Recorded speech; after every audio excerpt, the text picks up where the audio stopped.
கொலு வைக்கிறதுக்கு பொம்மை வாங்கலான்னு சொல்லி கொலு பொம்மை வாங்க கடைக்கு போனேன்.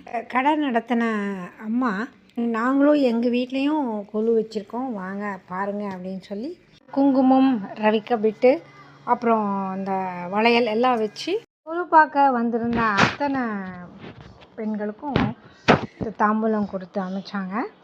இவங்க கொலு இது 3வது தலைமுறையாக தொடர்ந்து விடாமல் வச்சுட்டு வராங்க. அந்த கொலுவை வச்சுட்டு வராங்க. இவங்ககிட்ட இருக்கிறது எல்லாமே ரொம்ப பழைய பொம்மையிலேருந்து புது பொம்மை வரைக்கும். இது 9 படி ரொம்ப நேர்த்தியாக அழகாக வச்சுருந்தாங்க. முதல் படியிலேருந்து 9 படிக்கும் முதல்ல நீரில் வாழற உயிரினங்கள், அப்புறம் விலங்குகள், பறவைகள், அடுத்தடுத்து மனிதர்கள். அதில் பாருங்கள், கல்யாண செட்டு, விவசாயி, குயவன், குரத்தி, தச்சன். இந்த பொம்மைலாம் பார்க்க ரொம்ப அழகாக இருக்குது.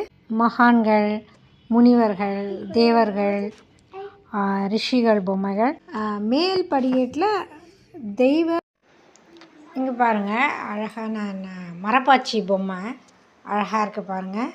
இவ்வளோ இது கல்யாண செட்டு பாருங்கள். அழகாக மாப்பிள்ளை பொண்ணு அப்படி அழகாக அது சீர்வரிசையோடு அப்படியே எடுத்துகிட்டு வர மாதிரி ரொம்ப அழகான பொம்மைகள். அப்புறம் மேலே பாருங்கள், சித்தர்கள், 18 சித்தர்களுடைய பொம்மை அழகாக வச்சுருந்தாங்க.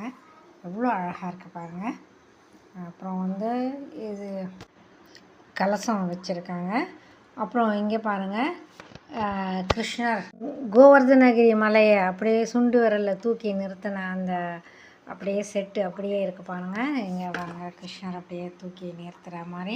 இங்கே பாருங்கள், அருமையான பார்வதி தேவியினுடைய திருமண பொம்மைகள் செட்டு பாருங்கள், அழகாக இருக்குது. நடராஜர் சிலை, அஷ்டலக்ஷ்மி அவ்வளோ அழகாக இருக்குது பாருங்கள். கஜலக்ஷ்மி, தானியலக்ஷ்மின்னு அழகாக அடுக்கி வச்சுருக்காங்க.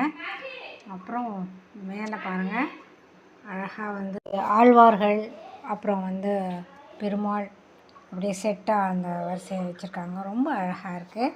இது பார்க்கடலில் பள்ளி கொண்ட பெருமாள், ரொம்ப அருமையாக இருக்குது பாருங்கள். பொம்மையெல்லாம் அப்படியே நேர்த்தியாக ரொம்ப அழகாக வடிவமைச்சு அடுக்கி வச்சுருக்காங்க. அதுக்கு தசாவதாரம் படியில் அழகாக அம்மன் சிலை, லக்ஷ்மி, பார்வதி தேவி, சரஸ்வதின்னு அழகாக அடுக்கி வச்சுருந்தாங்க. பார்க்க ரொம்ப அழகாக இருக்குது.